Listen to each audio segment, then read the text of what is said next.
The Canadian Trunk Forward Flexion Test. This assessment is to measure hamstring and lower back flexibility. You want to begin by removing your shoes. Your back should be completely straight. Your feet should be flat against the equipment. Your hands will be positioned one on top of another, either left or right. You will reach forward. You will exhale as you reach. You will hold for 2 seconds and make sure your knees are not bent. You will do this twice and your score is in centimeters. So for this one, I got 31 centimeters minus 3 centimeters, which is a total of 28 centimeters, which leads to our classification of the male being 25 years of age. Being 25 years of age would be classified as a fair reading.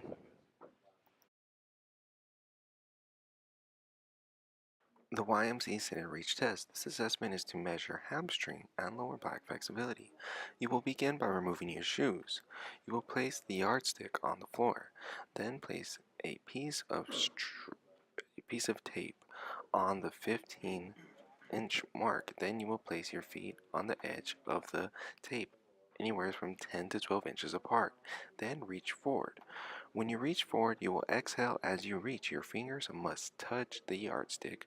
You will hold for 2 seconds. You will not lead with one hand, so make sure it's either left or right over left. Will be on top of the other hand, and make sure your knees are not bent. Your score will be in inches. You will repeat this assessment and take the best of 2 scores. In this classification, the score for this individual was 20 inches, which would be considered in the excellent category.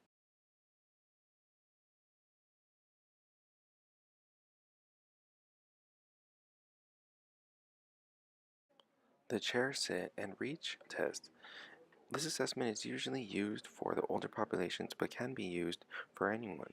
The chair must be 17 inches in height and the chair should be placed against the wall. For this assessment, you do not need to remove your shoes. You will begin by having one leg extended with the ankle dorsiflexed and the opposite or untested leg should be flat on the floor at a 90-degree angle. You must keep your head in normal alignment.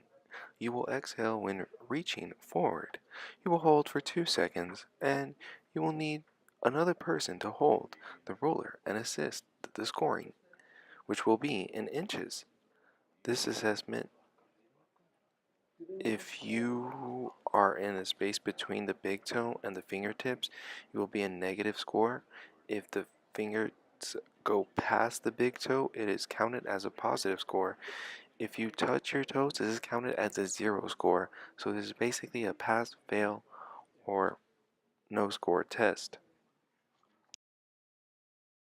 The Thomas test. This assessment is used to measure hip flexor flexibility. You will begin by laying in a supine position. Then you will bring either your left or right leg to the chest, while the other leg, either left or right, remains straight in contact with the mat. Then the hip flexors of that leg are flexible.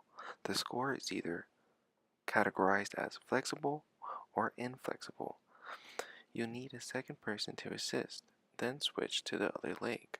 Note, on both my attempts, I failed on the right and left side, so I would be classified as inflexible.